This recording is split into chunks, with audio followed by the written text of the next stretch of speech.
Brother and sister in Christ, Shalom. Dalam kesempatan yang indah ini, mari kita belajar satu topik yang sangat penting tentang baptisan Roh Kudus.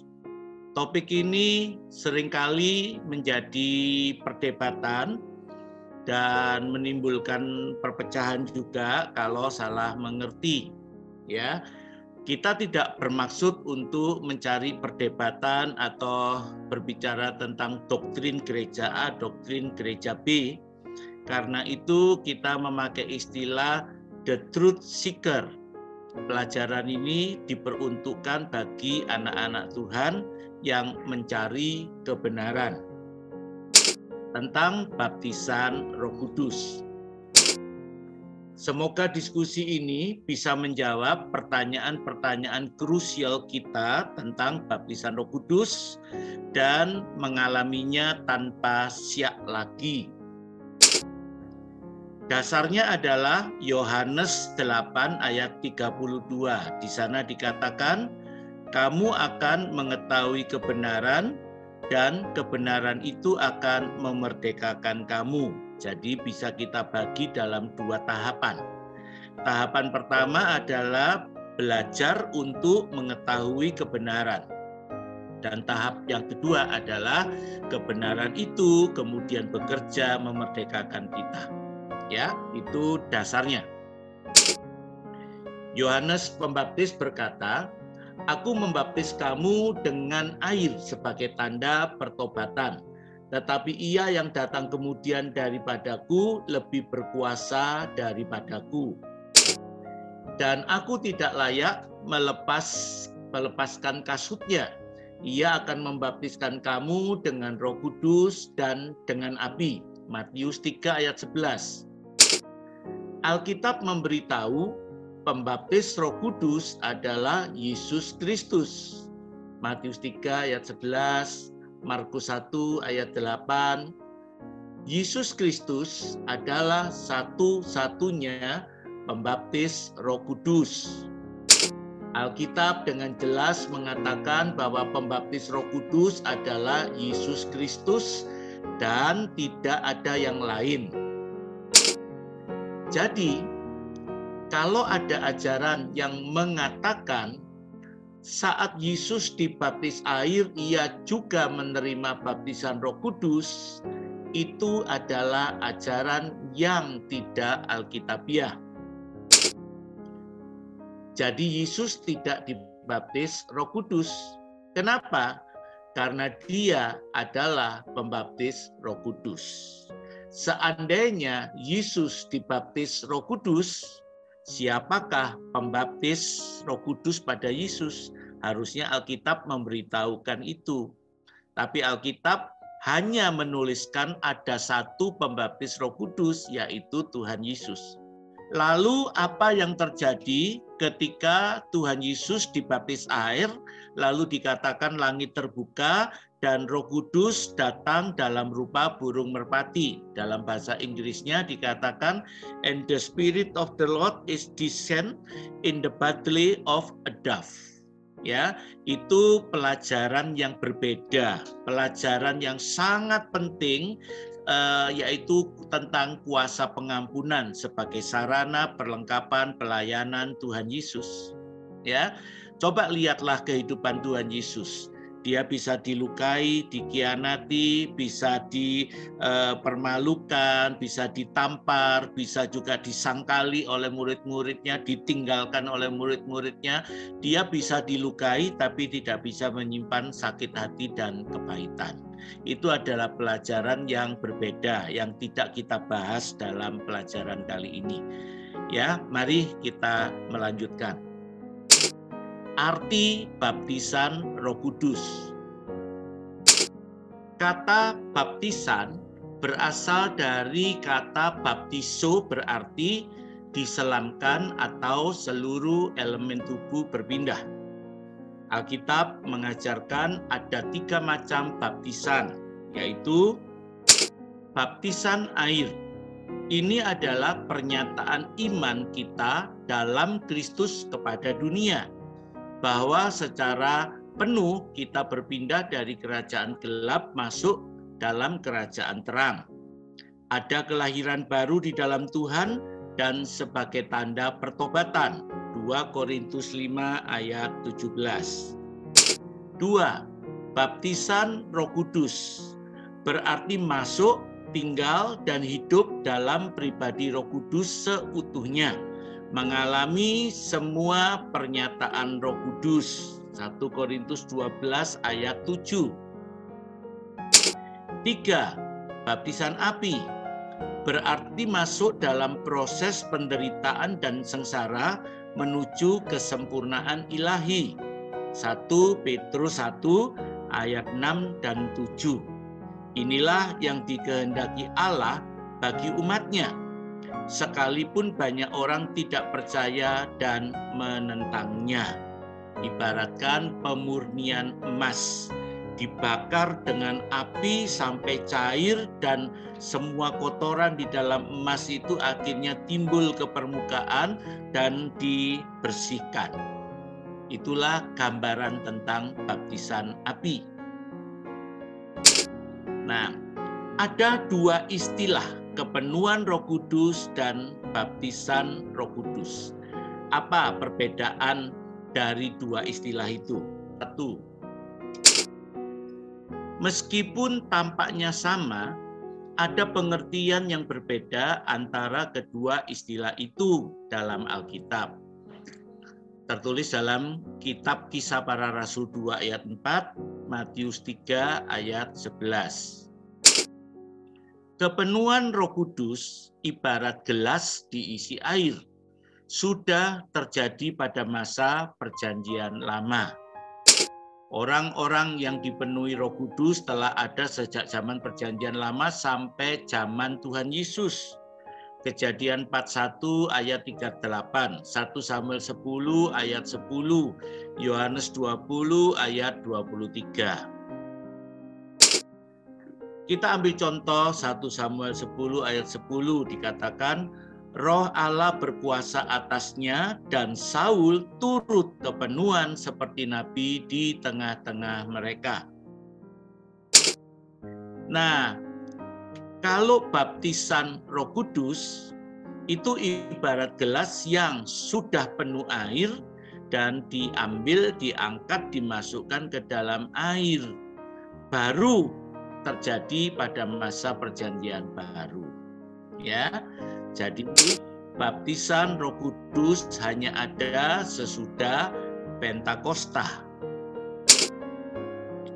Kapan Roh Kudus datang ke dunia? Yohanes 7 ayat 37 berkata, dan pada hari terakhir, yaitu pada puncak perayaan itu, Yesus berdiri dan berseru, barang siapa haus, baiklah ia datang kepadaku dan minum. Ayat 38, barang siapa percaya kepadaku seperti yang dikatakan oleh kitab suci, dari dalam hatinya akan mengalir aliran-aliran air hidup. 39 berbunyi, yang dimaksudkannya ialah roh yang akan diterima oleh mereka yang percaya kepadanya. Sebab roh itu belum datang karena Yesus belum dimuliakan. Sesuai dengan Yohanes 7 ayat 39, maka Roh Kudus hanya datang bila Tuhan Yesus sudah dimuliakan. Sekarang, kapan Yesus dimuliakan? Kitab Kisah Para Rasul 2 ayat 33 berbunyi, dan sesudah ia ditinggikan oleh tangan kanan Allah dan menerima Roh Kudus yang dijanjikan itu, maka dicurahkannya apa yang kamu lihat dan dengar di sini. Jelas sekali bahwa itulah saat awal di mana pribadi Roh Kudus seutuhnya datang ke dunia. Sekarang kita bisa menerima Roh Kudus tanpa harus menunggu lagi karena sudah dicurahkan pada masa Pentakosta. Saudara, ini adalah Biblical Art Center, sebuah museum tentang benda-benda Alkitab yang ada di Dallas, Texas. Ya, oleh anugerah Tuhan saya sempat ke sana, sempat melihat. Ya, nah ada satu lukisan besar yang disebut Miracle at Pentecost, jadi mujizat Pantekosta. Ya, nah saudara, lukisan ini ukurannya 124 feet kali 20 feet, atau kalau di meter itu 37,8 meter kali 6,1 meter. Besar sekali. Dan ini memang di model seperti kita nonton teater, lukisan itu dipasang di panggung, kemudian dengan dengan musikal yang diputar, dengan spotlight lampu, maka kisah Pentakosta itu diulangi dalam bentuk drama musikal. Ya, jadi di balik gambar ini ada beberapa gambar yang lain. Lalu cerita itu diputar dengan musikal dan dengan lampu sorot. Dan setiap gambar orang ini mewakili karakter-karakter yang terjadi pada Kisah Rasul 2. Sangat menyentuh, sangat berkesan. Pada waktu Roh Kudus turun dalam dalam suara seperti angin begitu, itu benar-benar terdengar suaranya. Lalu saat lidah-lidah api turun, itu dialami oleh 120 murid Yesus, itu ditampakkan lidah-lidah apinya. Sangat berkesan. Ya, sepertinya kita ada di zaman Pentakosta itu terjadi. Ya. Nah, Yohanes 7:37 ini juga mengajar kita tentang motivasi dalam meminta baptisan Roh Kudus. Banyak orang tidak menerimanya sebab salah motivasinya, bukan untuk memuliakan Tuhan, tapi untuk berbagai macam motif yang lain. Saya berikan contoh, ya. Kami punya kawan tahun 80-an itu memang ada banyak tim-tim yang mendoakan orang-orang baptisan Roh Kudus. Nah, salah satu tim itu dipimpin sama namanya Andre, ya. Satu kali ada seorang tante datang kepada Andre lalu berkata, "Andre, Mbok tolong tante ini didoakan supaya terima baptisan Roh Kudus." Andre itu tanya kepada tante itu, "Tante mau baptisan Roh Kudus itu kenapa tante?" Si tante ini cerita, "Gini loh Andre, tante ini punya tetangga sama-sama juga tante juga gitu. Nah, saya beli mobil, dia beli mobil, ya. Saya beli kulkas, dia juga beli kulkas. Jadi akhirnya kami ini bersaing. Dia beli AC, ya saya beli AC. Tapi yang jadi masalah terakhir itu dia baptis Roh Kudus. Nah, kalau tante nggak ngalami baptisan Roh Kudus kan kita kalah bersaing." Ya, si Andrenya tertawa, tapi tidak mau mendoakan, saudara. Kenapa? Karena salah motivasinya. Ya, karena apa? Bukan untuk memuliakan Tuhan, tapi untuk persaingan antar tante, saudara. Ya, begitu juga pengalaman saya. Waktu saya mencari baptisan Roh Kudus tahun 80, motivasi saya salah. Saya dan adik saya aktif dalam pelayanan, dan dia mengalami baptisan Roh Kudus lebih dulu dari saya. Jadi akhirnya saya berdoa pada Tuhan, saya berkata, "Tuhan, saya kan kakaknya, saya kan Kristen lebih lama daripada adik saya. Mestinya saya ngalami dulu dong, bukan adik saya. Jadi saya meminta baptisan Roh Kudus itu karena dasarnya saya lebih tua. Ya, jadi bukan untuk memuliakan Tuhan." Tentu akhirnya tidak mengalami sampai kurang lebih 1 tahun. Kenapa? Karena salah motivasinya. Ya saudara, kalau saudara mau meminta baptisan Roh Kudus, tujuan saudara apa? Motivasi saudara apa? Kalau untuk memuliakan Tuhan Yesus, is okay. Tapi kalau tidak, yaitu salah motivasi.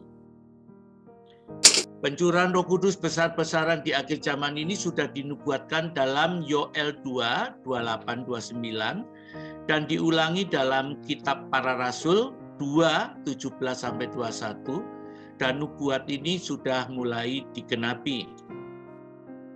Yoel 2, 28-29 berbunyi, kemudian daripada itu akan terjadi bahwa aku akan mencurahkan rohku ke atas semua manusia. Maka anak-anakmu laki-laki dan perempuan akan bernubuat. Orang-orangmu yang tua akan mendapat mimpi, teruna-terunamu akan mendapat penglihatan-penglihatan. Juga ke atas hamba-hambamu laki-laki dan perempuan akan kucurahkan rohku pada hari-hari itu.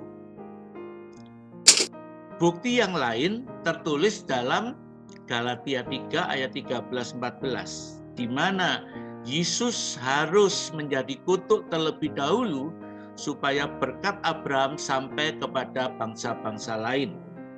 Lengkapnya kita baca Galatia 3 ayat 13-14. Kristus telah menebus kita dari kutuk hukum Taurat dengan jalan menjadi kutuk karena kita. Sebab ada tertulis, terkutuklah orang yang digantung pada kayu salib. Yesus Kristus telah membuat ini, supaya di dalam Dia berkat Abraham sampai kepada bangsa-bangsa lain, sehingga oleh iman kita menerima roh yang telah dijanjikan itu. Ya, Yesus menggenapi nubuatan itu dengan mati di atas kayu salib dan dikuburkan. Tetapi 3 hari kemudian ia bangkit dari kematian, lalu 40 hari setelah itu ia naik ke surga. Setelah ditinggikan oleh tangan kanan Allah, 10 hari kemudian dicurahkannya Roh Kudus yang merupakan berkat Abraham yang dijanjikan itu. Jadi saudara bisa melihat bahwa kematian Tuhan Yesus di atas kayu salib bukan hanya untuk menebus dosa umat manusia, bukan hanya untuk menyembuhkan kita dari segala sakit penyakit, bukan hanya untuk melepaskan kita dari segala belenggu dan ikatan, bukan hanya untuk semuanya itu, tapi juga untuk mencurahkan berkat Abraham, yaitu Roh Kudus ke atas umat manusia. Luar biasa. Jadi kematian Tuhan Yesus itu untuk supaya kita menerima Roh Kudus. Ada 9 macam manifestasi Roh Kudus di dunia. 1 Korintus 12 ayat 45 berbunyi, ada rupa-rupa karunia tetapi satu roh, dan ada rupa-rupa pelayanan tetapi satu Tuhan. 1 Korintus 12 ayat 7 berbunyi, tetapi kepada tiap-tiap orang dikaruniakan pernyataan roh untuk kepentingan bersama. Ada 7 manifestasi Roh Kudus yang sudah bekerja dalam pelayanan para nabi dan Tuhan Yesus. Ya, kita lihat. 1. Berkata-kata dengan hikmat. 2. Berkata-kata dengan pengetahuan. 3. Iman. 4. Menyembuhkan. Yang kelima, mujizat. Yang keenam, bernubuat. Yang ketujuh, membedakan bermacam-macam roh. Tetapi ada 2 manifestasi lainnya yang baru bekerja setelah Pentakosta, yaitu 8, berkata-kata dengan lidah asing, dan 9, menafsirkan kata-kata lidah asing. 2 karunia ini diberikan khusus bagi orang-orang yang hidup dalam masa perjanjian baru. Dan ini merupakan perwujudan pribadi Roh Kudus seutuhnya. Jadi di dalam pribadi Roh Kudus itu ada 9 karunia Roh Kudus. 7 sudah terjadi sejak perjanjian lama sampai zaman Tuhan Yesus. Tapi yang 2 sisanya itu terjadi pada masa setelah Pentakosta. Ya. Nah, jadi sekarang pribadi Roh Kudus itu sudah seutuhnya ada di dalam dunia. 1 Korintus 12 ayat 8 sampai 10. Penjelasan tentang berkata-kata dengan lidah asing. Senulalia dan glosulalia. Senulalia juga berarti berbicara dalam bahasa asing, tapi dalam bahasa manusia yang tidak diperoleh secara alami atau karena belajar atau karena kursus, tapi diperoleh secara karunia. Contohnya yang terjadi pada hari Pentakosta. Kita bisa membaca dalam kitab Kisah Para Rasul 2 ayat 1-12. Ada berbagai suku bangsa berkumpul di Yerusalem pada waktu itu. Ketika pencurahan Roh Kudus terjadi, orang-orang itu mendengar murid-murid Yesus itu berbicara dalam beragam bahasa. Ada bahasa Yunani, ada bahasa Turki, ada bahasa Mesir, ada bahasa Arab. Padahal mereka itu adalah orang-orang yang tidak terpelajar alias yang tidak belajar secara khusus bahasa-bahasa asing tersebut. Itu membuat orang-orang yang ada di sekitar mereka terheran-heran melihat mujizat itu. Nah, itulah yang disebut senulalia. Saudara, apakah senulalia itu masih ada pada zaman sekarang? Masih ada dan masih banyak yang mengalami. Saya ceritakan dua aja. Ya. Ada seorang anak Tuhan dari Soe umur belasan tahun ketika terjadi revival Soe tahun 1965. Pemuda ini bernama Meltari. Ya, pada usia belasan tahun Tuhan berkata kepada Meltari untuk meninggalkan Soe dan NTT, kemudian Tuhan akan bawa pergi untuk melayani sampai ke Amerika. Ya, ceritanya panjang tapi saya singkatkan aja. Meltari tiba di Amerika dan satu kali dia diundang untuk berkhotbah atau memberi kesaksian tentang peristiwa Soe di hadapan jemaat lokal. Banyak orang-orang bule yang tidak bisa bahasa Indonesia, sehingga Meltari kalau bersaksi atau berkhotbah dia butuh penterjemah dan sudah disiapkan oleh panitia. Tapi pada hari hanya saat mau waktunya berkhotbah atau bersaksi, penterjemah ternyata tidak datang. Sehingga Meltari jadi nervous ya, jadi gugup, jadi panik juga. Nah, berdoa pada Tuhan, Tuhan kiranya Tuhan mengirimkan pengganti, penterjemah pengganti, tapi ternyata tidak ada. Dalam keadaan panik, Meltari bertanya kepada Tuhan, apakah pelayanan ini harus dibatalkan ataukah dia tetap maju dan berbicara? Tapi harus bicara apa? Lalu Tuhan berkata kepada Meltari, ya, kalau nanti ada di mimbar, mulailah dengan kata-kata ladies and gentlemen. Meltari berpikir, kalau bicara ladies and gentlemen aja gampang. Dia pernah belajar itu di sekolah, di SD atau SMP ya. Tapi selanjutnya ngomong apa? Ya, tapi Meltari belajar untuk taat. Jadi di depan jemaat itu dia berkata, ladies and gentlemen. Dan tiba-tiba ada satu kesaksian yang keluar dari mulutnya Meltari dalam bahasa Inggris. Tuhan memberikan karunia itu on the right time, ya, jadi pada waktu yang tepat sehingga semuanya bisa mendengar kesaksian. Ya, dan karunia itu tinggal tetap pada diri Meltari karena Tuhan mau pakai dia untuk melayani keliling dunia berbicara dengan bahasa Inggris.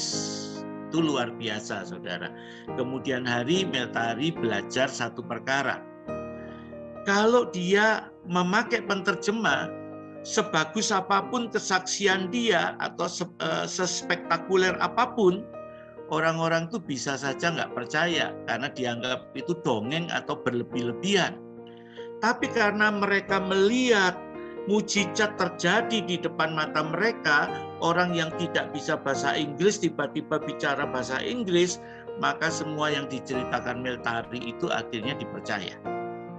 Ya, luar biasa Tuhan. Nah, itulah senulalia yang dialami Meltari. Contoh yang kedua adalah seorang pengkhotbah hebat yang bernama Yeremia Rim. Ya, nah dia menyerahkan diri melayani Tuhan ketika berumur 17 tahun. Dia berasal dari sekolah STM dari kota kecil Madiun, itu pun bukan tengah kota tapi pinggiran kota Madiun. Nah, pada waktu dia mulai belajar melayani Tuhan, ada pendeta senior yang pernah tidur satu kamar dengan Yeremiarim, namanya Stefanus Damaris, ya. Dan Bapak Stefanus Damaris ini berkata, aku tahu bahwa dia akan dipakai Tuhan luar biasa. Kenapa? Karena pada waktu tidur bersama, tiba-tiba Yeremiarim itu terbangun. Saudara mungkin tahu yang disebut dengan sleepy walking, ya, mimpi berjalan gitu. Tapi kalau Yeremiarim itu ya dia tidak mimpi berjalan, ya, tapi dia mimpi berkhotbah. Jadi dia bangun tahu-tahu berkhotbah dalam mimpi, jadi nggak sadar, saudara. Dan Pak Damaris itu waktu itu terbangun dan mendengarkan, dan dia tahu, oh ini lagi tidur nih, tapi khotbah gitu. Jadi luar biasa. Pak Damaris berkata, aku tahu orang ini mau dipakai Tuhan luar biasa. Nah, saudara, Tuhan memberi dia senulalia, kemampuan berbahasa Inggris, dan dia merupakan penginjil tahun 70-80 yang berkeliling dunia, dan dia berkhotbah di berbagai negara dalam bahasa Inggris yang fasih, dan dia juga jadi penterjemah yang handal. Ada banyak hamba-hamba Tuhan yang besar dari dunia datang ke Indonesia. Nah, penterjemahnya Yeremiarim. Luar biasa. Itulah yang disebut senulalia. Saudara, ketika saya ceritakan ini kepada anak-anak saya, anak bungsu saya itu berkata, Pak, aku ya mau dong minta senulalia. Saya tanya, kamu minta apa? Ya, aku minta bahasa Inggris. Kenapa? Ya, supaya aku nggak perlu belajar di kelas. Waktu itu dia masih SMP, saudara. Ya, dia bilang begitu. Karena apa? Nggak mau belajar, enak aja minta senulalia pada Tuhan. Saya tertawa, saudara. Saya berkata, kalau motivasinya supaya nggak belajar, ya Tuhan nggak kasih. Kecuali motivasinya untuk memuliakan Bapa yang di surga. Ya, saudara, jadi itu satu contoh pelajaran tentang senulalia, satu kesaksian tentang senulalia. Yang kedua, kita melihat yang disebut glossolalia. Secara harfiah berarti berbicara dalam bahasa roh, seperti yang diberikan oleh Roh Kudus untuk digunakan dalam pujian penyembahan dan doa pada Tuhan. 1 Korintus 14 ayat 2 berbunyi, siapa yang berkata-kata dengan bahasa roh atau glossolalia tidak berkata-kata kepada manusia tetapi kepada Allah, sebab tidak ada seorang pun yang mengerti bahasanya. Oleh roh ia mengucapkan hal-hal yang rahasia. Saudara, kalau saudara membaca kitab Kisah Para Rasul 2 itu, pada waktu 120 orang murid itu mendapat pencurahan Roh Kudus, mengalami baptisan Roh Kudus, mereka mulai berdoa dan menyembah, memuji Tuhan, itu suasananya heboh, suaranya itu ramai, saudara. Dan orang-orang yang ada di Yerusalem waktu itu, mereka berkata, apakah orang-orang ini mabuk? Tapi kalau mabuk kan masih pagi hari. Biasanya orang mabuk itu kan malam hari. Nah, artinya apa? 120 orang itu, murid-murid Yesus itu, menyembah Tuhan bersama, suaranya jadi ramai, saudara. Nah, itu yang terjadi. Kenapa? Karena mereka berglossolalia, berbicara dalam bahasa roh. Ya, jadi pada waktu Pantekosta itu ada dua hal yang terjadi. Ya, ada senolalia, ada glossolalia. Terjadi berbarengan, bergantian, bersama-sama, saudara. Nah, itulah yang terjadi pada masa Pentakosta. Mengapa lidah asing diserang oleh iblis? Ya, iblis tidak mengerti lidah asing ini. Tadi kita sudah baca ayatnya, tidak ada seorang pun yang mengerti bahasanya. Sebab lidah asing itu serupa dengan bahasa sandi yang dipunyai oleh setiap prajurit dalam peperangan. Saya tidak membicarakan politik atau beropini, tapi saat ini sedang terjadi perang antara Rusia dan Ukraina. Prajurit-prajurit Soviet Rusia yang ada di medan perang Ukraina, mereka itu sering mengirimkan informasi ke pusatnya di Moskow. Ya. Nah, pada waktu mereka mengirimkan informasi atau rahasia, apakah mereka akan mengirimkan dalam bahasa Rusia atau bahasa Inggris atau bahasa Ukraina? Tentu tidak. Sebab apa? Kalau mereka menggunakan bahasa yang dimengerti oleh pihak lawan, maka pada waktu proses pengiriman ini terjadi, ya bisa terjadi yang disebut hackers, ya, hackers bekerja, pesan itu diserobot atau dilacak sebelum sampai ke tempatnya. Akibatnya apa? Akibatnya semua pesan-pesan rahasia itu bisa diketahui pihak lawan. Sehingga strategi perang yang mau dilakukan juga bisa terbongkar sebelum terlaksana. Nah, saudara, mereka pasti menciptakan bahasa sandi atau bahasa rahasia untuk mengirimkan informasi kepada kerajaannya, negaranya. Itulah juga bahasa lidah itu, seperti bahasa sandi pada tentara yang berperang.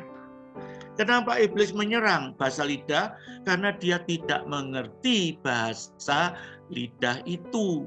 Ya, jadi dia penasaran, dia kepanasan, dia gelisah. Ini anak-anak Tuhan ini lagi bicara apa dengan Bapa Surgawinya? Itu sebabnya dia tidak senang bahasa lidah ini. Nah, prajurit itu adalah kita semua. Dan lidah asing itu adalah bahasa sandi kita untuk berbicara kepada Bapa di surga. Luar biasa, Tuhan memberi kita sarana dan prasarana perlengkapan untuk peperangan, saudara. Ya, karena itu iblis tidak suka, dia takut, sehingga dia berusaha mengaburkan artinya atau meremehkan lidah asing. Iblis seringkali menipu anak-anak Tuhan, bahkan hamba-hamba Tuhan dengan kata-kata, oh lidah asing itu sudah nggak ada. Oh lidah asing itu nggak terlalu penting, nggak perlu. Kenapa dia lakukan itu? Karena dia tidak mengerti, dia tidak suka, dia takut, dia kepanasan, saudara. Ya, jadi itu sebabnya dia menyerang bahasa lidah dan juga karunia menafsirkan bahasa lidah. Itu sebabnya dia menyerang bahasa lidah dan berusaha untuk menghancurkan atau melenyapkan karunia berlidah asing. Catatan, istilah bahasa lidah itu juga sebetulnya istilah yang kurang tepat. Lebih tepat diganti dengan lidah asing. Sebab dalam bahasa Inggris tidak ada istilah language atau bahasa, melainkan speak in tongues atau berlidah asing. Kalau ada language, berarti harusnya ada grammar, ya, dan itu membuat kalau salah penempatan kata bisa salah arti. Satu contoh, ya, ada orang pergi ke Tanah Abang, dia melihat ada orang Arab menjual kain. Di atas tumpuan kain itu ada tulisan dijamin tidak luntur. Maka dia tertarik, dia beli, ketika dibawa pulang ke rumah dicuci ternyata luntur. Maka dengan marah dia kembali kepada penjual kain itu dan menegur. Bukankah kamu katakan dijamin tidak luntur, tapi kenyataannya luntur? Penjual itu dengan tertawa berkata, Pak, itu tulisan bahasa Arab, Pak. Bacanya dari kanan ke kiri. Artinya apa? Luntur tidak dijamin. Nah, itulah yang disebut language atau bahasa. Ada tata bahasa, ada grammar. Salah penempatan bisa salah arti. Ada banyak orang yang takut berlidah asing dan mereka berkata, siapa tahu kalau aku tidak memuliakan Tuhan, jangan-jangan aku menghujat Tuhan. Nah, karena itu pengertian yang benar sebetulnya bukan language, bukan bahasa, tapi berlidah asing, speak in tongues, ya. Tapi karena LAI sudah menerjemahkan dengan bahasa roh, ya oke lah, kita tetap pergunakan ini untuk memudahkan kita mengerti. Tapi pengertian kita harusnya bukan language, ya, tapi speak in tongues atau berlidah asing. Lidah asing sebagai tanda orang percaya dan sebagai manifestasi Roh Kudus. Tahukah saudara bahwa Alkitab mengajar kita untuk membedakan lidah asing sebagai tanda orang percaya Kisah Para Rasul 2 ayat 4, dan lidah asing sebagai manifestasi atau karunia Roh Kudus. 1 Korintus 12 ayat 10. Saudara, ini penting.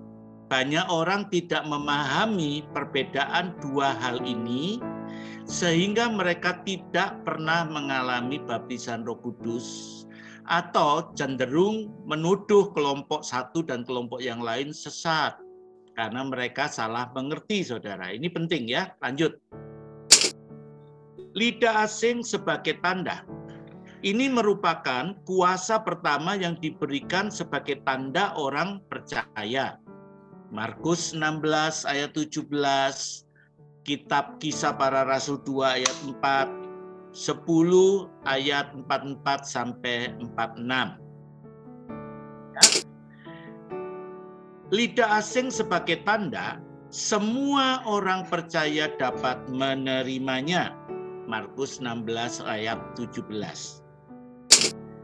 Bahasa rahasia untuk berkata-kata kepada Allah dan tidak perlu penafsiran, ya, karena Allah mengerti, ya, tidak ada yang lain yang mengerti kecuali Allah, ya. Jadi saudara, 1 Korintus 14 ayat 2 dengan jelas mengatakan ini, bahwa lidah asing sebagai tanda itu diberikan adalah kemampuan kita untuk berbicara kepada Allah. Ya. Nah, dalam 1 Korintus 14 ayat 4a ada fungsi yang kedua dari kemampuan ini. Lidah asing sebagai tanda orang percaya itu gunanya juga untuk membangun diri sendiri. Diambil dari kata dasar ya dinamo, dinamit ya, atau mengisi diri. Contohnya aki yang sudah kehabisan listrik itu perlu disetrum ulang. Paling gampang lah handphone kita. Kalau sudah lowbat perlu dicolokkan kepada power listrik ya supaya mengisi ulang. Nah, itu arti kata membangun diri sendiri. Nah, ini fungsi daripada berlidah asing sebagai tanda. Lidah asing sebagai tanda atau kemampuan boleh digunakan secara serentak untuk menyembah Tuhan, termasuk nyanyian baru. 1 Korintus 14 ayat 14. Kalau kita lihat kitab Mazmur ada banyak kata-kata, nyanyikanlah nyanyian baru bagi Tuhan, bermazmurlah bagi Tuhan dengan segenap hatimu.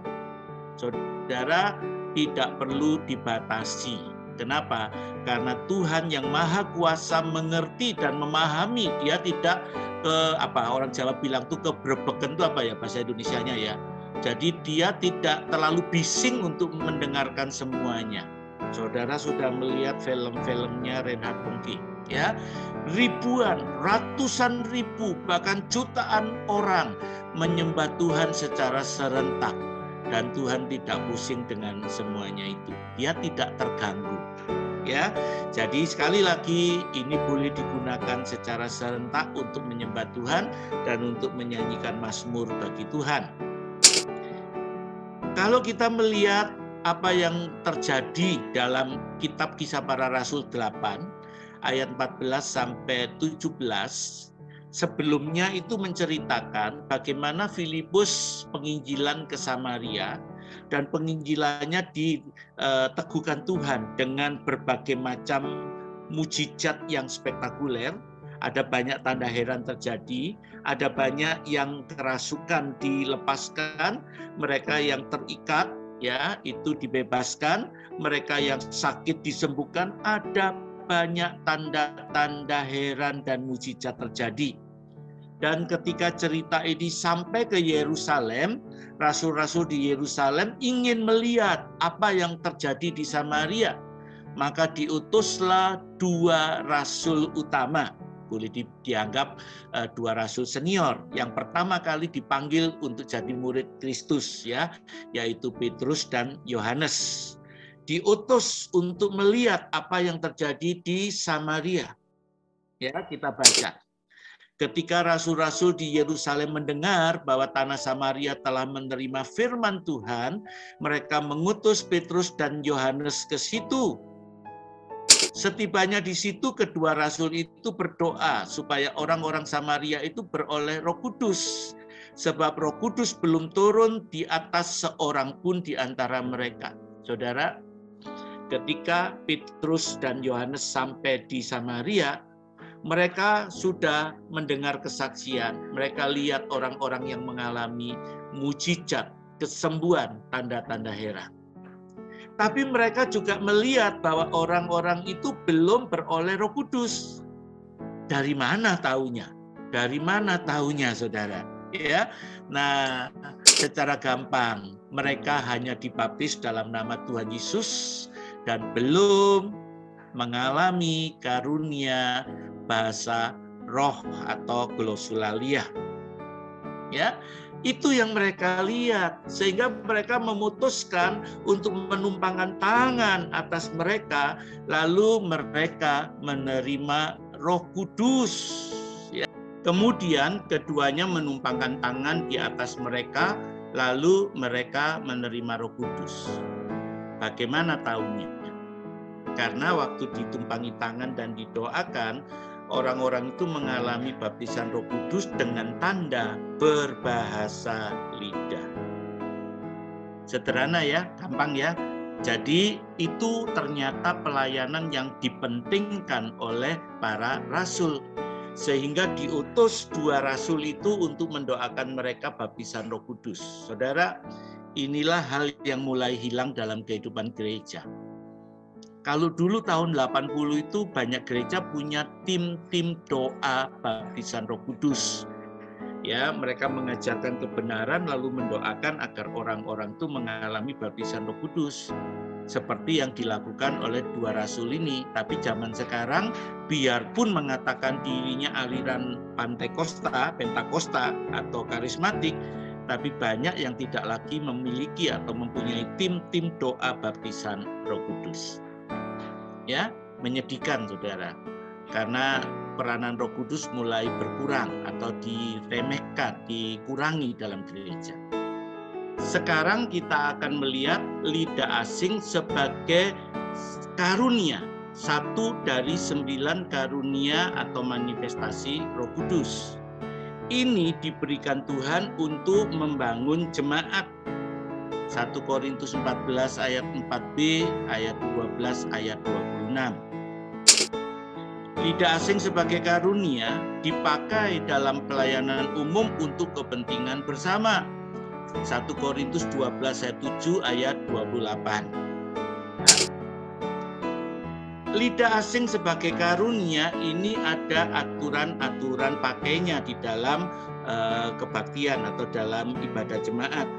Ya, contohnya harus ada yang menafsirkan, orang itu sendiri atau orang lain. Tertulis dalam 1 Korintus 14 ayat 13, ayat 27 dan 28. Ya. Alkitab mengatakan kalau tidak ada yang menafsirkan, lebih baik orang itu diam. Ya, jadi ini karunia yang bekerja berpasangan, berlidah asing dan menafsirkan lidah asing. Itu berpasangan. Juga ada batas pemakaiannya. Paling banyak 3 orang. Ya, karunia berlidah asing dan karunia menafsirkannya. Ya, itu sepasang paling banyak 3 pasang. Ya, tertulis dalam 1 Korintus 14 ayat 26.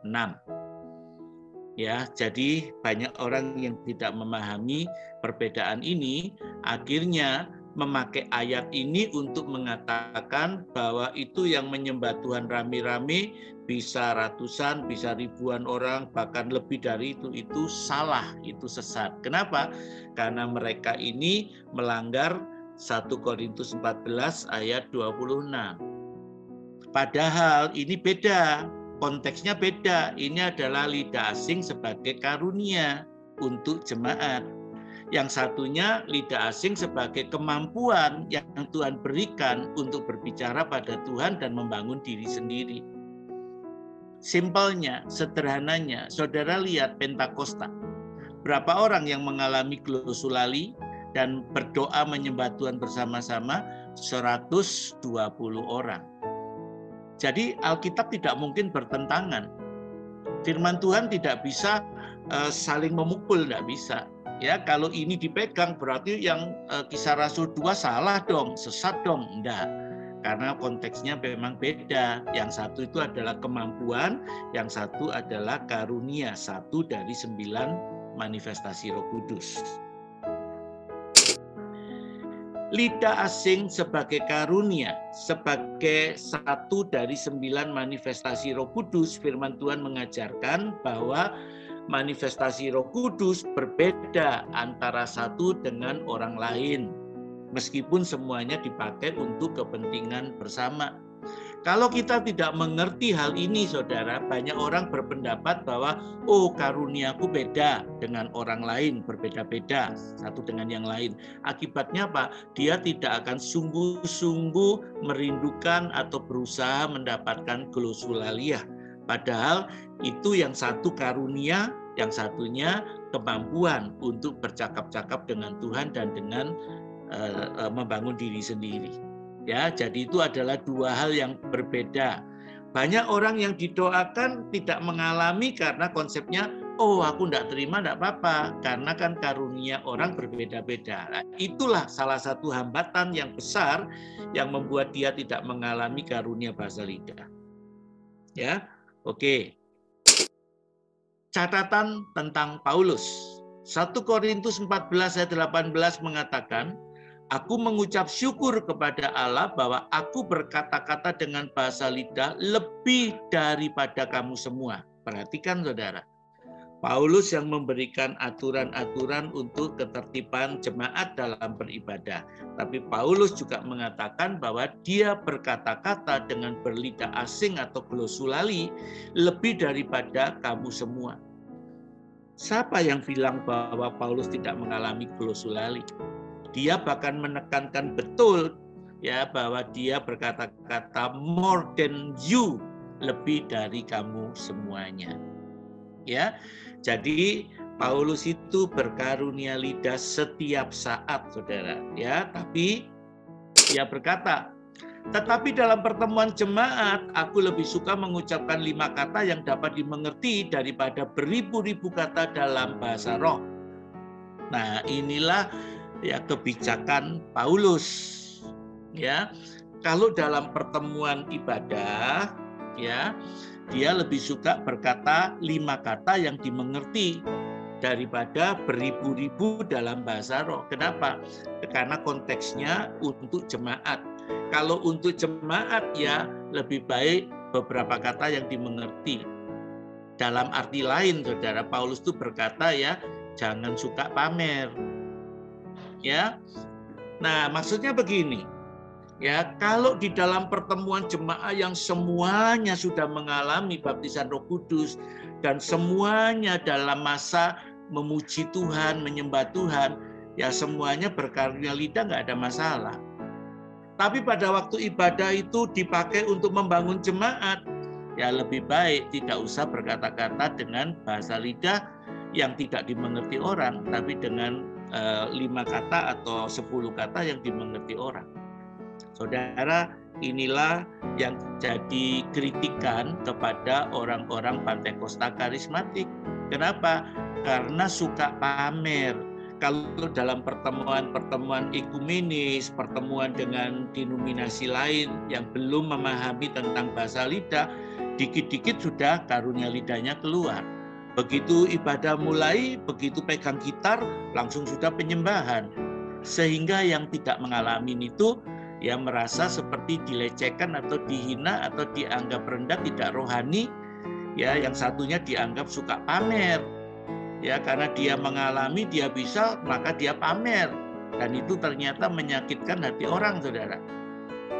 Ya, nah, disinilah kita perlu belajar kebijakan Paulus. Ya, dalam pelayanan kami juga memakai ini, saudara. Ya, kami dalam pelayanan di NAT percaya dan mengalami baptisan Roh Kudus. Tapi apabila kami berkumpul dengan orang luar, ya dengan kelompok-kelompok lain, kita lebih suka berkata-kata dengan bahasa yang dimengerti, supaya kita tidak dianggap sombong, kita tidak dianggap suka pamer, lalu kemudian jadi kelompok eksklusif. Paulus itu demikian, ya, berkumpul dengan orang Yunani dia seperti orang Yunani, dengan orang Ibrani dia seperti orang Ibrani. Nah, saudara, lanjut kita lihat ya catatan tentang Paulus. Ya, 1 Korintus 14 ayat 39. Karena itu saudara-saudaraku, usahakanlah dirimu untuk memperoleh karunia untuk bernubuat. Bernubuat itu adalah satu dari 9 manifestasi Roh Kudus, ya. Karena itu dianggap penting karena membangun jemaat, ya. Tetapi perhatikan kalimat selanjutnya, dan janganlah melarang orang yang berkata-kata dengan bahasa roh. Paulus mengatakan kepada kita semua, jangan melarang orang yang berkata-kata dengan bahasa roh. Sekarang itu sepertinya gereja Tuhan terpecah dalam 2 kelompok. Yang setuju, yang percaya bahasa lidah masih ada, dan yang tidak setuju atau tidak percaya bahasa lidah masih ada. Ya, yang satu ini gampang sekali pamer, ya, merasa diri lebih dari yang lain mungkin, ya. Jadi dikit-dikit karunia lidah, dikit-dikit karunia lidah. Tapi yang sisi sebaliknya juga kemudian berkata itu salah, itu sesat dan lain sebagainya. Paulus mengatakan, janganlah melarang orang yang berkata-kata dengan bahasa roh, apalagi mengecap mereka sesat. Ya, jadi saudara, mari kita bijaksana dalam masalah ini. Ya, oke, lanjut. Ada 10 alasan mengapa setiap orang percaya bisa berlidah asing. 1, hal itu membangun dirinya sendiri. 1 Korintus 14 ayat 4 berbunyi, siapa yang berkata-kata dengan bahasa roh, ia membangun dirinya sendiri. Tetapi siapa yang bernubuat, ia membangun jemaat. Ya. 2, ketika kita berdoa dengan lidah asing, kita berbicara kepada Allah. 1 Korintus 14 ayat 2a. Siapa yang berkata-kata dengan bahasa roh tidak berkata-kata kepada manusia, tetapi kepada Allah. Sebab tak ada seorang pun yang mengerti bahasanya. Oleh roh ia mengucapkan hal-hal yang rahasia. Ya, ini penekanan-penekanannya 10 alasan kenapa kita bisa berlidah asing. 3, kita tidak selalu tahu bagaimana harus berdoa, tetapi Roh Allah akan membantu kita melalui doa dengan lidah asing. Roma 8:26a. Demikianlah juga Roh membantu kita dalam kelemahan kita, sebab kita tidak tahu bagaimana sebenarnya harus berdoa. Ya, saya berikan contoh di sini, saudara. Kita sudah mendengar ceritanya Reinhard Bonnke ketika pelayanan di Afrika, dia sakit demam parah dan hampir mati. Tuhan membangkitkan seorang pendoa dari Jerman, jemaat ayahnya. Tiba-tiba dia dibangunkan dari tidur dan diminta berdoa untuk Reinhard Bonnke. Dia nggak tahu harus berdoa apa, ya. Jadi yang dia lakukan adalah menyembah Tuhan dan berglosulalia, berkarunia lidah. Dan apa yang terjadi? Tuhan mendengarkan seruan roh ini, dan akhirnya Tuhan menjawab dan menyembuhkan Reinhard Bonnke. Ya, pada waktu Reinhard Bonnke bersaksi, ya, dia bertanya kepada perempuan itu juga, kamu doa itu kapan? Dan ketika wanita itu menyebutkan hari, tanggal, dan jamnya, itulah saat di mana dia hampir mati karena demam. Ya, contoh yang lain, saudara, contoh yang lain. Ya, saya sendiri pernah mengalami dengan istri saya. Saya naik pesawat pelayanan dari Jakarta menuju Pontianak. Ya, dan saya biasa kalau naik pesawat tidur. Begitu pesawat mengudara, saya langsung tidur, saudara. Ya, lalu kemudian 10 menit tidur, tiba-tiba saya terbangun karena ada hawa yang panas di dalam kabin pesawat. Ya, dari depan itu berjalan ke belakang seperti ada gelombang panas. Jadi saya terbangun, ya. Tiba-tiba saya buka mata, saya lihat dalam pesawat itu sudah penuh asap, ya. Saya berpikir apa yang terjadi, Ya, orang-orang yang duduk di depan sudah mulai berdiri lari ke belakang karena mereka menghindari asap, takut ada kebakaran. Ya, mereka panik. Tapi pesawat itu sudah di udara. Kalau mereka lari ke belakang dan terjadi ketidakseimbangan, ya depan belakang atau kiri kanan, pesawat itu mudah jatuh, saudara. Ya, lalu kemudian pramugari lari di lorong-lorong kursi, berkata, jangan panik, tenang, ayo kembali ke tempat duduk gitu. Saudara, saya lihat memang pesawat itu dalamnya sudah penuh asap, ya. Meskipun pramugarinya berkata jangan panik, bagaimana kita tidak panik karena pramugari yang ngomong itu ya ngomongnya dengan mata yang bercucuran air mata, saudara. Ya, dan akhirnya saya dengan beberapa perwakilan penumpang, saya ikut, saudara, ya maju ke pintu kokpit pesawat, kita ketok dan berkata, pilot ada apa, ayo kembali aja mumpung masih 10 menit dari Cengkareng. Ya, pilotnya itu dengan tenang berkata, tenang aja, semuanya aman terkendali. Gimana aman terkendali, wong penuh asap di dalam penumpang, ya. Dan pilot itu masih terus jalan sampai di Pontianak. Hebat ya, pilotnya Indonesia itu hebat, saudara. Kalau di luar negeri itu bisa disu, ya kalau nggak mau kembali. Itu kan mempertaruhkan nyawa berapa ratus penumpang itu.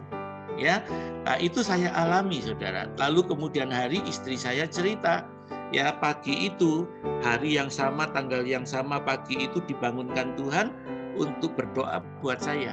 Nah, dia nggak tahu saya ngalami apa. Saya juga nggak tahu dia berdoa. Ya, dia dibangunkan Tuhan untuk berdoa. Ya, kalau nggak tahu beban doanya apa yang dia lakukan? Ya berkarunia lidah, saudara. Menyembah Tuhan, ya berdoa dengan bahasa roh.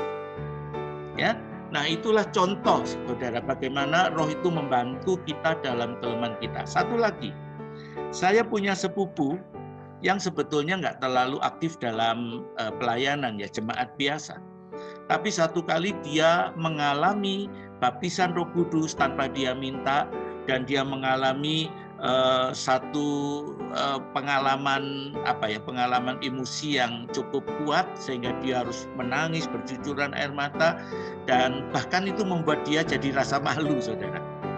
Ya, nah padahal dia nggak minta, dia ngalami. Apa yang terjadi? Beberapa saat kemudian ternyata dia mengalami kecelakaan. Satu keluarga kecelakaan mobil, dan dia yang luka paling parah, di mana tulang kepalanya ini remuk di 2 tempat, harus dioperasi dan diangkat serpian tulang tengkoraknya, sehingga yang satu masih bisa tertolong, yang satu diangkat terus ditutup dengan semacam logam gitu ya.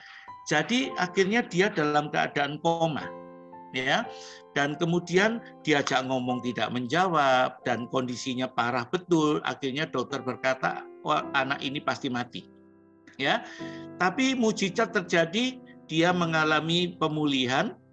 Dokter melihat lagi, dokter berkata kalau dia bisa lewati kematian, dia pasti cacat, ya karena lukanya memang sangat parah, ya.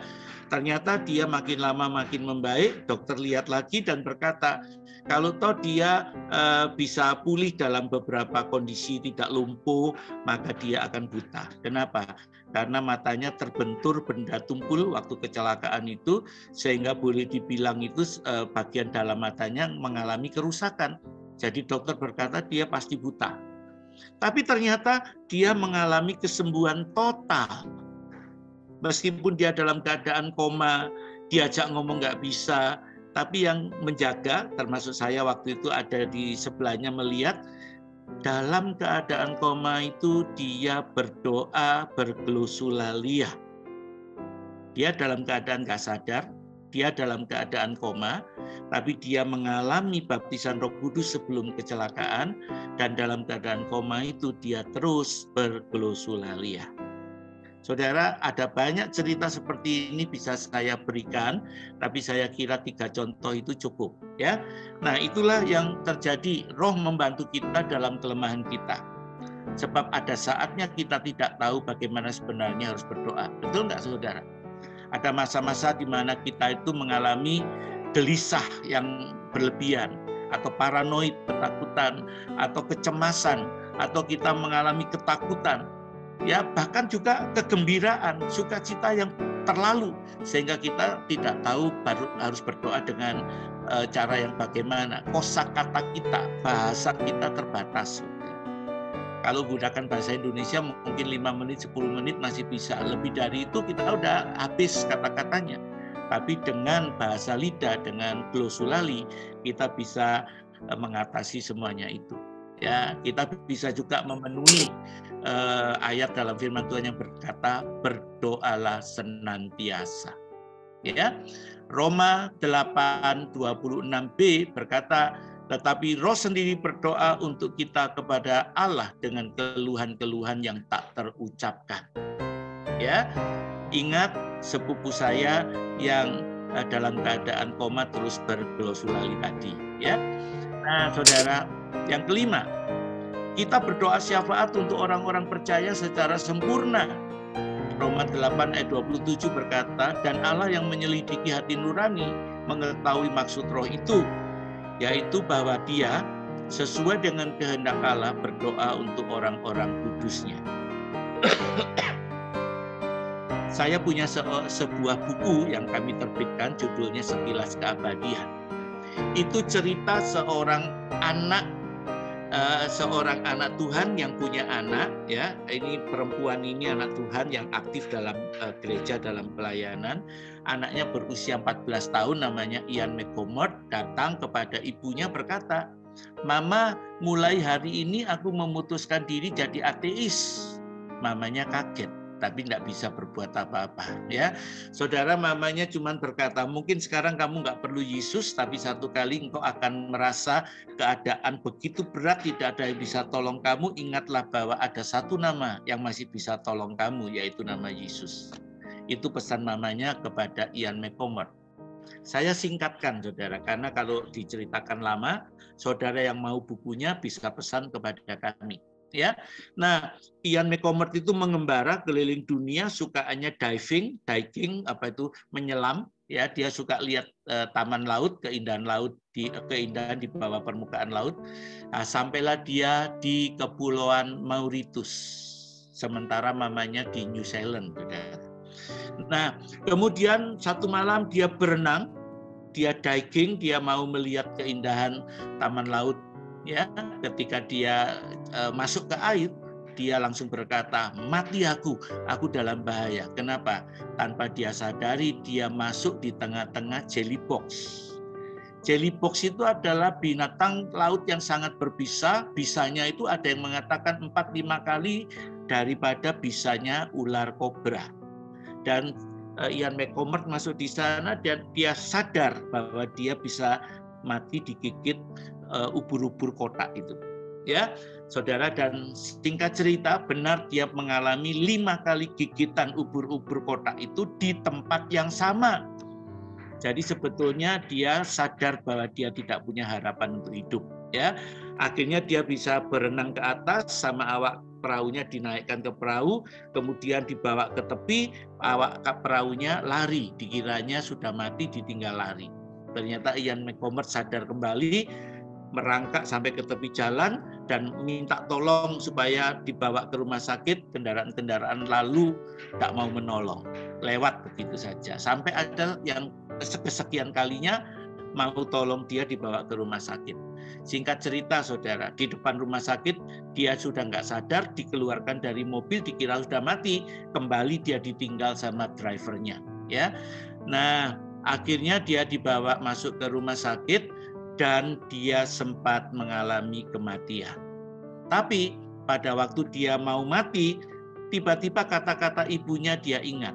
Ya, kalau satu keadaan kau tidak merasa ada yang mampu tolong, ingatlah ada satu nama yang masih bisa tolong kamu, namanya Yesus. Jadi waktu mau mati itu dia sempat menyerukan nama Yesus. Yesus, tolong aku. lalu mati, saudara. Ya, dan dia mengalami Mazmur 23 yang dibawa melalui lembah kekelaman dan akhirnya dibawa melihat surga neraka, dan ketika dia bertanya apakah aku memang sudah mati, Tuhan berkata dikasih kesempatan yang kedua untuk kembali ke dalam dunia. Jadi dia mati sebagai orang ateis, tapi dia bangkit kembali sebagai anak Tuhan. Kenapa? Sempat menyebutkan nama Yesus. Nah, singkat cerita, saudara, pengalaman itu dia bawa sampai sekian tahun, dia pulang kembali ke New Zealand ketemu mamanya. Ya, dia ceritakan peristiwa itu kepada mamanya. Mamanya bilang, kapan kamu ngalamin itu? Lalu kemudian mamanya buka catatan, dan ternyata pada waktu Ian McCormack digigit oleh ubur-ubur kotak di Mauritius itu, mamanya dibangunkan Tuhan di New Zealand. Ya, dikasih beban doa untuk anaknya, doa untuk anakmu. Dia nggak tahu harus berdoa apa, dia kan nggak tahu anaknya ngalami masalah apa yang dia bisa lakukan. Ya cuman pujian, penyembahan, dan bergelosulali untuk anaknya. Itu hari, tanggal yang sama, dan jam yang sama. Lewat doa syafaat ibunya, anaknya Ian McCormack dipulihkan, disembuhkan Tuhan. Saudara, mau tahu lebih banyak, kami ada bukunya. Tapi yang jelas di sini dikatakan roh itu, ya Allah yang menyelidiki hati nurani mengetahui maksud roh itu. Ya, yaitu bahwa dia sesuai dengan kehendak Allah berdoa untuk orang-orang kudus. Luar biasa. Ini fungsi pribadi Roh Kudus. Ya. Nah, yang keenam, kita mengucap syukur dengan doa dalam berlidah asing. 1 Korintus 14 ayat 16-17. Sebab jika engkau mengucap syukur dengan rohmu saja, bagaimanakah orang biasa yang hadir sebagai pendengar dapat mengatakan amin atas pengucapan syukurmu? Ya, ini tadi kalau dalam pertemuan ibadah ya kata-kata yang dimengerti. Ya, tapi dikatakan, bukankah ia tidak tahu apa yang kamu katakan? Sebab sekalipun pengucapan syukurmu itu sangat baik, tapi orang lain tidak dibangun olehnya. Perhatikan kata-kata, sekalipun pengucapan syukurmu itu sangat baik. Artinya apa? Artinya kalau kita berkarunia lidah, berglosolalia, pengucapan syukur kita itu amat baik. Tapi harus tahu tempat. Ya, kalau berkumpul dalam ibadah dengan bentuk ekumenis, ya jangan berkarunia lidah. Tapi kalau kita bersendiri atau dengan kelompok-kelompok yang sudah mengalami baptisan Roh Kudus, ya nggak ada masalah bergelosulali bersama-sama. Amin. Ya, paham ya? Yang ketujuh, berglosulalia itu membangun iman kita. Yudas 20 berkata, akan tetapi kamu, saudara-saudaraku yang kekasih, bangunlah dirimu sendiri di atas dasar imanmu yang paling suci dan berdoalah dalam Roh Kudus. Saudara, Yudas berkata, berdoalah dalam Roh Kudus. Maksudnya apa, saudara? Kalau berdoalah dalam bahasa Indonesia ya semuanya paham, berdoalah dalam bahasa Inggris ya semua orang mengerti. Berdoalah dalam Roh Kudus artinya apa? Gunakanlah karunia atau kemampuan glosulali yang sudah Tuhan berikan padamu untuk berdoa. Jelas ya? Yang ke-8, dalam bahasa aslinya berkata-kata dengan lidah asing berarti mengisi kekuatan kembali. Itu adalah perlengkapan agar kita kuat. Efesus 6 ayat 18. Dalam segala doa dan permohonan, berdoalah setiap waktu di dalam roh dan berjaga-jagalah di dalam doamu itu dengan permohonan yang tak putus-putusnya untuk segala orang kudus. Saudara, berdoa setiap waktu, berjaga-jaga senantiasa dengan permohonan yang tak putus-putusnya untuk segala orang kudus. Lah kita ini kan enggak tahu masalah mereka, pergumulan mereka, yang kebutuhan mereka apa, kan enggak semuanya kita tahu. Tapi kita diminta berdoa untuk mereka setiap saat. Dengan cara apa? Ya, dengan bergelosulali. Luar biasa, Tuhan memberi kita kemampuan untuk berdoa senantiasa. Cobalah berdoa senantiasa dengan bahasa manusia. Ya, Dengan bahasa Indonesia, berapa menit saudara bisa berdoa? Dengan bahasa Inggris, berapa menit saudara bisa berdoa? Nggak bisa berdoa setiap waktu, kecuali dengan berglosulalia atau dengan berlidah asing atau dengan bahasa lidah dalam bahasa Alkitab LAI. Ya, 9. Inilah tempat peristirahatan. Yesaya 28 ayat 12. Ya, ada tempat perteduhan bagi jiwa kita. Saudara, lakukan survei. Bertanyalah kepada orang-orang yang sudah mengalami baptisan Roh Kudus dan mendapatkan kemampuan berglosulalia. Kalau mereka suka menyembah Tuhan, kalau mereka suka memuji Tuhan, maka pada waktu mereka masuk di dalam penyembahan itu, mereka merasakan kedamaian. Mereka menemukan tempat peristirahatan. Ada tempat perteduhan bagi jiwa kita. Sehingga setiap jiwa yang lelah atau capek dengan permasalahan-permasalahan kehidupan dikuatkan oleh Roh Tuhan. Tertulis dalam Sakaria 4 ayat 6b. Bukan dengan keperkasaan dan bukan dengan kekuatan, melainkan dengan Rohku, firman Tuhan semesta alam. 10. Peperangan daging melawan setan atau melawan pengaruh dunia tidak lagi terlalu berat. Ada keberanian, ada kemenangan karena Allah menjadi kekuatan kita. Keluaran 14 ayat 14. Tuhan akan berperang untuk kamu dan kamu akan berdiam saja. Bukan berarti diam jadi penonton, saudara. Pada waktu kita masuk dalam hadirat Tuhan, kita menyembah Tuhan, kita berglosulalia itu, maka Tuhan melihat semua permasalahan kita, Tuhan melihat semua peperangan kita, dan Tuhan akan menggantikan kita untuk mengalahkan semua lawan-lawan kita. Amin.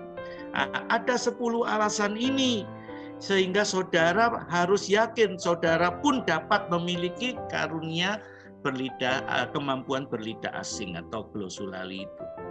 Ya, 10 hal ini penting dan Tuhan mau memberikan kepada mereka yang haus. Ya. Apakah baptisan Roh Kudus sama dengan berkata-kata dengan lidah asing? Jawabannya adalah tidak sama. Berkata-kata dengan lidah asing itu hanya sebagian kekayaan rohani awal yang dapat kita peroleh.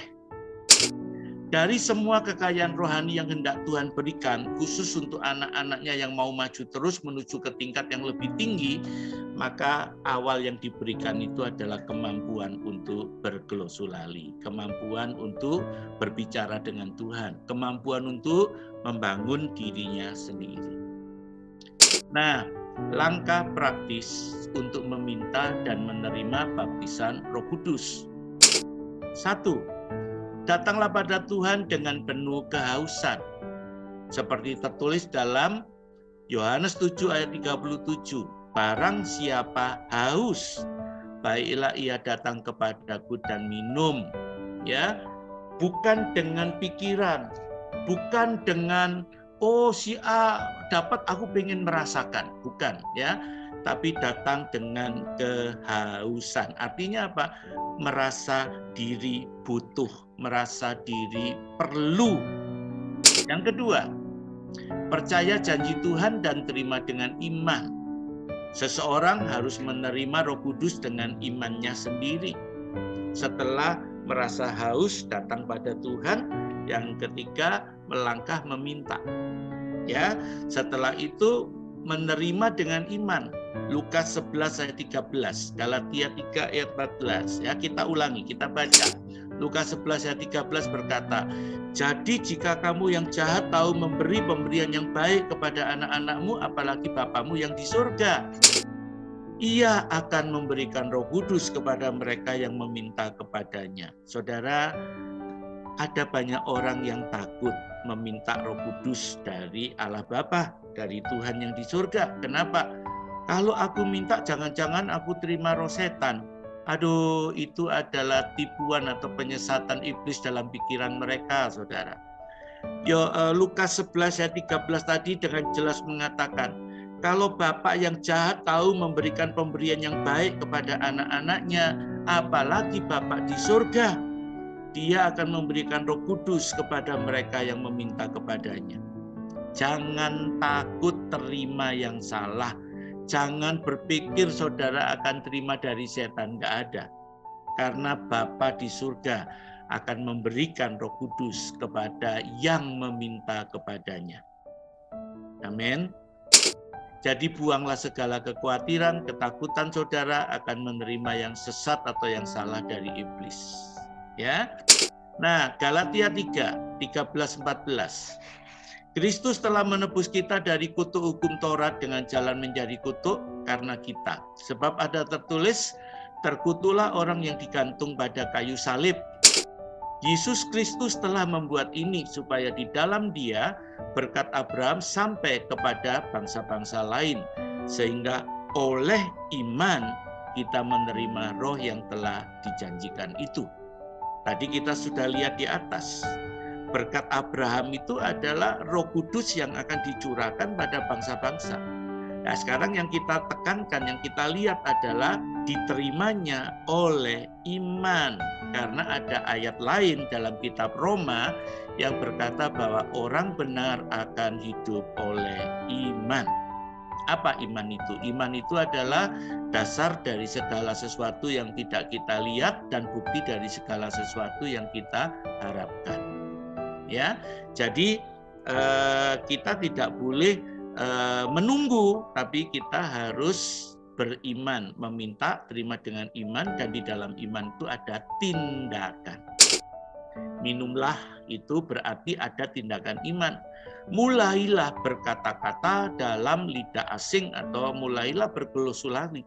Ya, Markus 16 ayat 17, Kisah Para Rasul 2 ayat 4, 10, 44 sampai 46. Ya, Kitab Kisah Para Rasul 2 ayat 4 berkata, maka penuhlah mereka dengan Roh Kudus, lalu mereka mulai berkata-kata dalam bahasa-bahasa lain seperti yang diberikan oleh Roh itu kepada mereka untuk mengatakannya. Pertanyaannya adalah, siapakah yang mulai berkata-kata dengan glosulali? Ya, ada orang yang mengatakan, oh itu Roh Kudus. Nanti Roh Kudus itu akan menggerakkan lidahmu, tahu-tahu bergetar, lalu keluar bahasa baru. Yang lain mengajarkan, ucapkanlah kata misalkan haleluya, haleluya, haleluya, makin lama makin cepat. Maka nanti kemudian Tuhan akan mengambil lidahmu sehingga dari kata haleluya akan menjadi bahasa lidah dari glosulalia. Saudara, ada pula yang mengatakan, tunggu ya sampai kamu merasakan ada panas di perutmu, naik ke dada, lalu ke kerongkongan, dan kemudian itu akan keluar menjadi bahasa lidah. Saudara, itu adalah pengalaman. Ya, pengalaman itu bisa Tuhan berikan berbeda-beda pada setiap orang. Tapi dasarnya terima dengan iman. Terima dengan iman. Ya, dari iman itu kemudian bisa saja Tuhan bawa ke pengalaman emosional, pada pengalaman jiwani. Itu absolutnya Tuhan, ya, itu tergantung Tuhan, saudara. Tapi itu bukan formula. Ya, formulanya adalah harus Alkitab. Terima dan doa, minta dan terima dengan iman. Ya, jelas ya, jelas. Yang berkata-kata siapa? Mereka. Mereka itu siapa? Manusianya. Kita lihat lagi ya, Kisah Para Rasul 10, 44-46. Ketika Petrus sedang berkata demikian, turunlah Roh Kudus ke atas semua orang yang mendengarkan pemberitaan itu. Dan semua orang percaya dari golongan bersunat yang menyertai Petrus tercengang-cengang karena melihat bahwa karunia Roh Kudus dicurahkan ke atas bangsa-bangsa lain juga. Bagaimana mereka tahu? Apa yang mereka lihat? Berikutnya dikatakan, sebab mereka mendengar orang-orang itu berkata-kata dalam bahasa roh atau glosulali dan memuliakan Allah. Jadi saudara, bagaimana tahu orang itu dibaptis Roh Kudus? Alkitab menekankan dengan melihat karunia bahasa roh diberikan kepada mereka. Sebab apa? Sebab 7 karunia yang lain itu sudah terjadi di Perjanjian Lama dan itu bukan tanda baptisan Roh Kudus. Ada 2 karunia yang diberikan pada waktu pencurahan Roh Kudus, yaitu bahasa roh dan menafsirkan bahasa roh. Bahasa rohnya ada 2 macam, kemampuan untuk berglosulali dan juga senulalia. Ya, dan bahasa karunia bahasa roh itu ada 2, kemampuan untuk bercakap-cakap dan karunia untuk jemaat. Jelas ya saudara, saya berharap pelajaran ini bisa kita pahami dengan benar. Lalu kata Petrus, bolehkah orang mencegah untuk membaptis orang-orang ini dengan air sedangkan mereka telah menerima Roh Kudus sama seperti kita?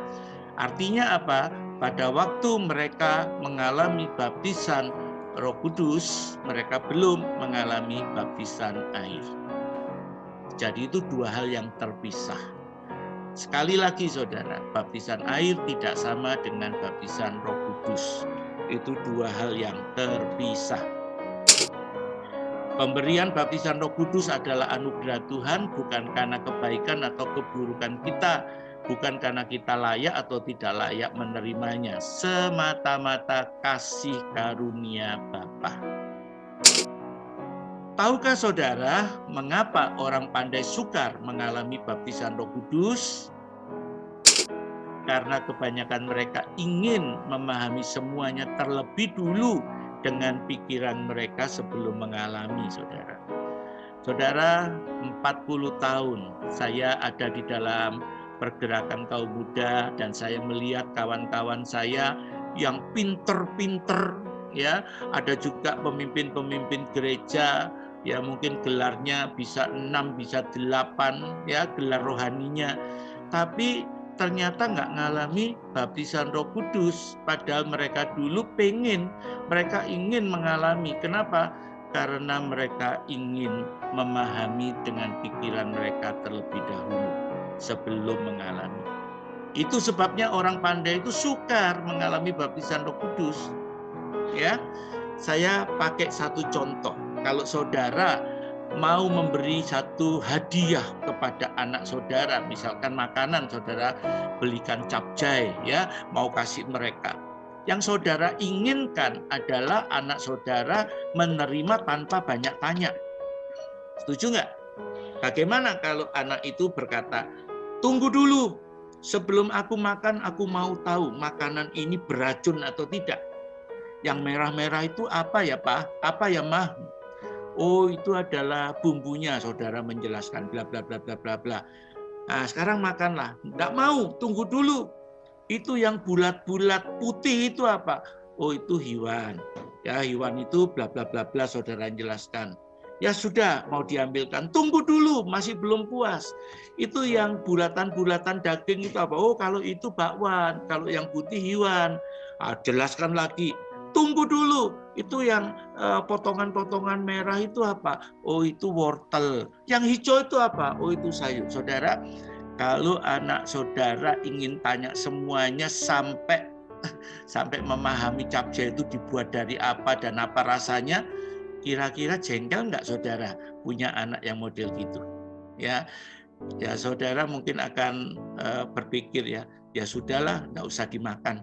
Kalau kamu tidak mau percaya orang tuamu, ya sudah nggak usah dimakan. Betul nggak saudara? Pasti akan diberikan kepada anak yang mau terima tanpa banyak bertanya. Begitu juga dengan anugerah atau karunia Roh Kudus dan manifestasinya.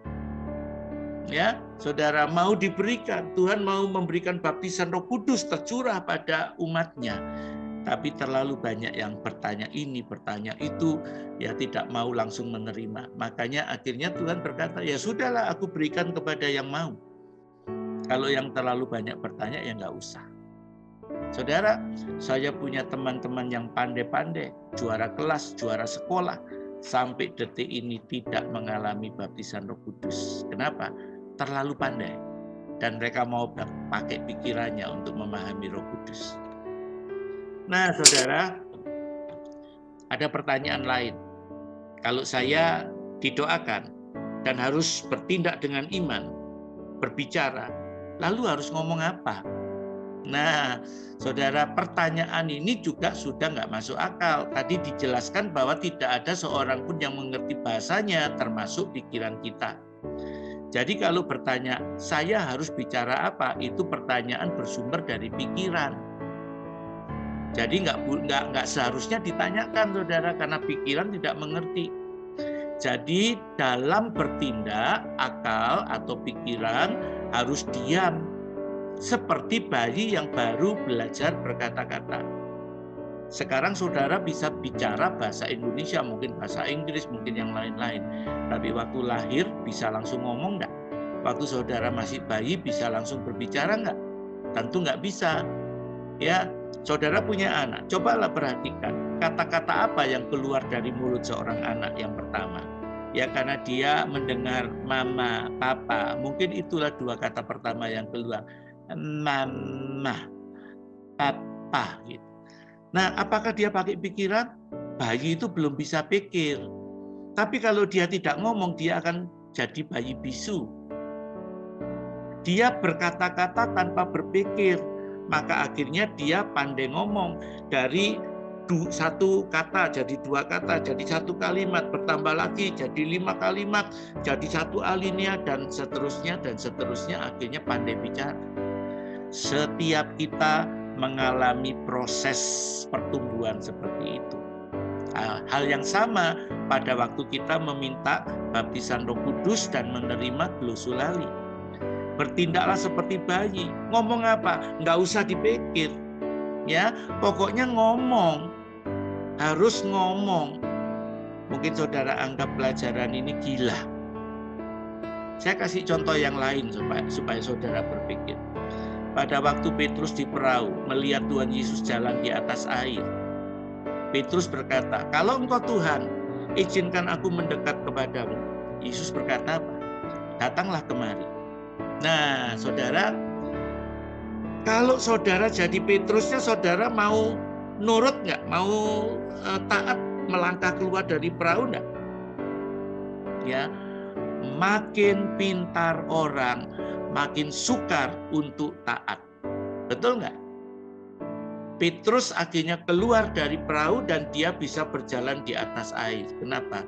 Karena Petrus itu nggak terlalu pintar. Dia adalah seorang nelayan, saudara. Jadi pada waktu dia mendengar rema Tuhan, datanglah kemari, dia nggak berpikir, dia melompat, jalan di atas air, mukjizat terjadi. Tapi pada waktu dia sudah jalan di atas air, dia lihat riak, dia lihat gelombang di lautan, pikirannya berkata, masa manusia bisa jalan di atas air?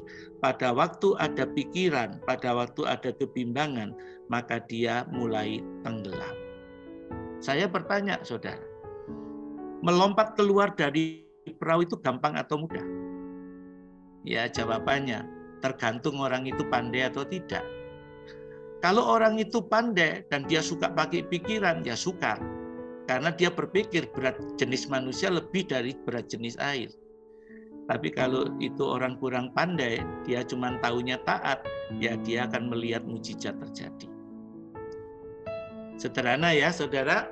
Harus ngomong apa? Ya nggak tahu, karena nggak boleh pakai pikiran kok. Ya, tapi kalau nggak ngomong, ya bisu. Oke, 1 Korintus 14 ayat 2. Siapa yang berkata-kata dengan bahasa roh tidak berkata-kata kepada manusia, tetapi kepada Allah.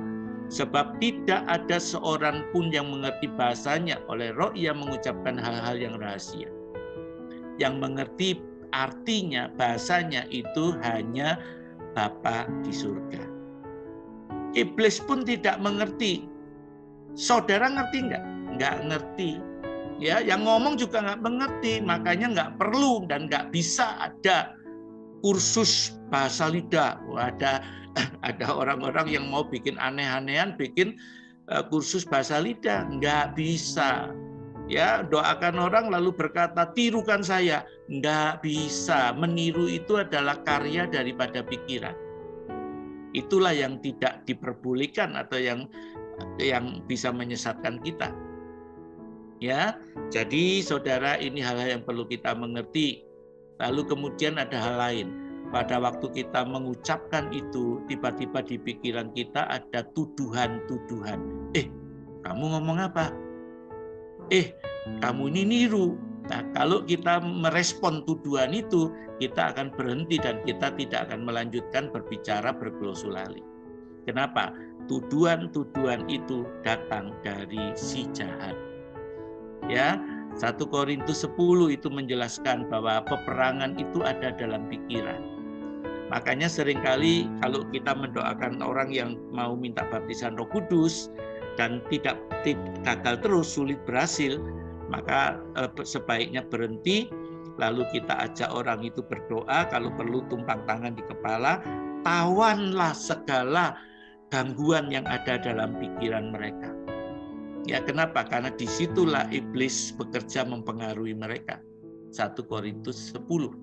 Setelah ditawan, iblis tidak boleh bekerja, tidak boleh mengganggu, didoakan lagi, biasanya langsung menerima dengan mudah. Oke, ya saudara.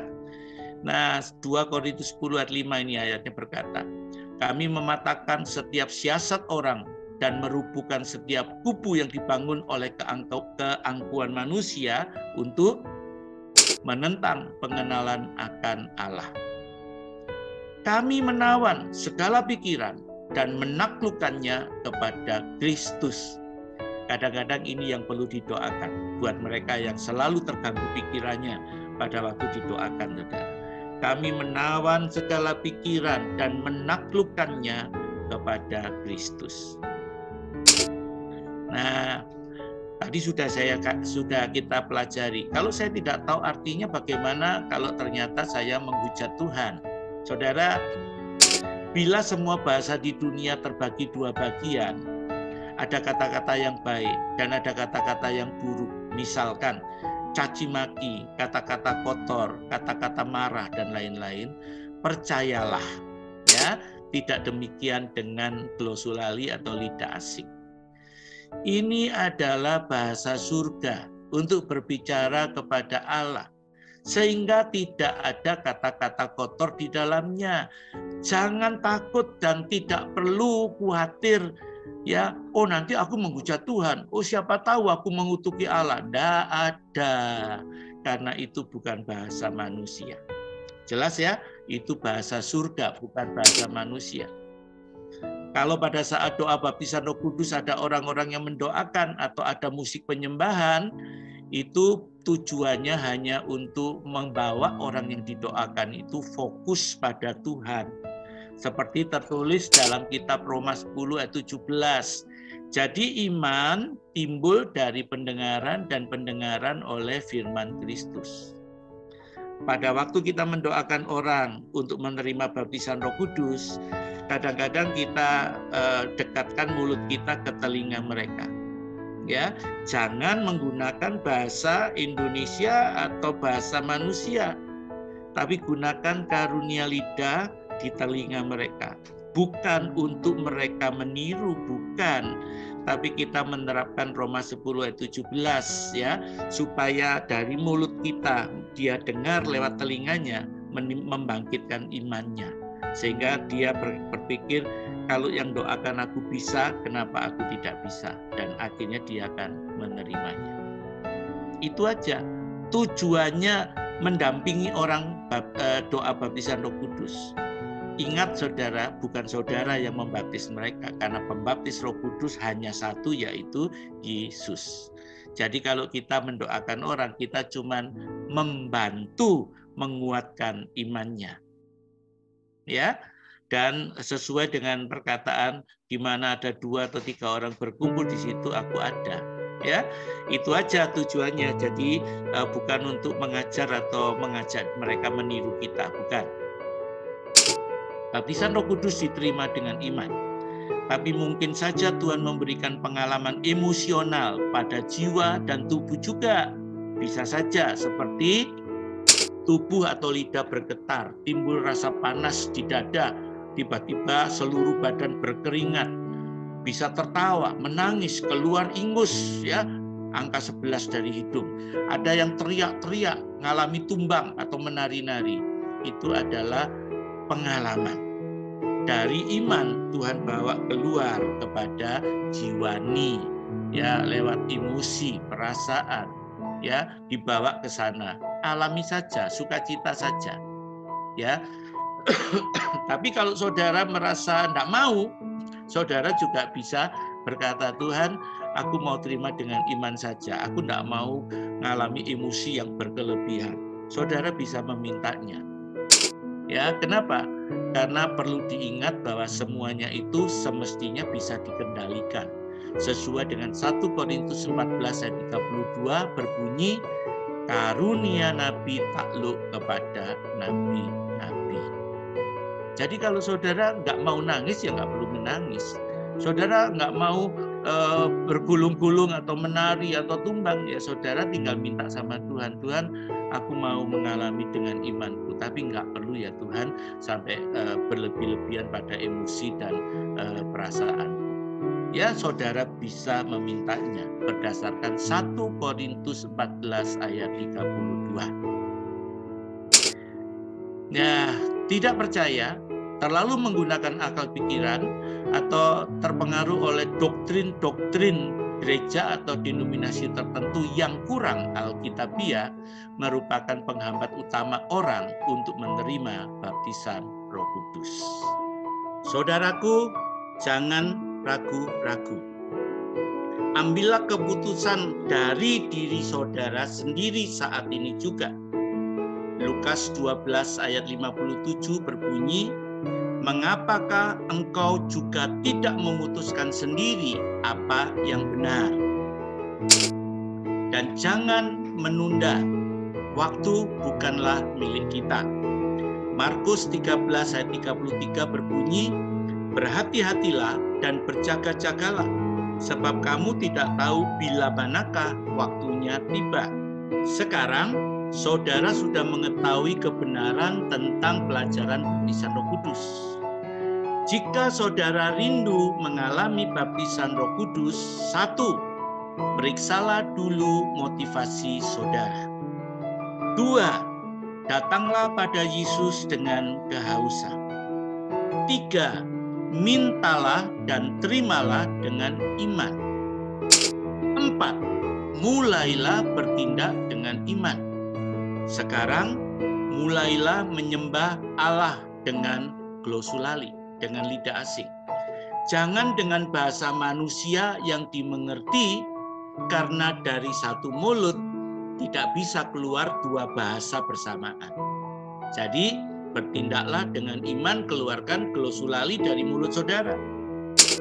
Selamat mengalami kuasa Tuhan, dan mulailah hidup bergaul dengan pribadi Roh Kudus. Yohanes 16 ayat 7 menekankan, namun benar yang kukatakan ini kepadamu adalah lebih berguna bagi kamu jika aku pergi. Sebab jika aku tidak pergi, penghibur itu tidak akan datang kepadamu. Tetapi jikalau aku pergi, aku akan mengutus dia kepadamu. Tuhan Yesus memberkati.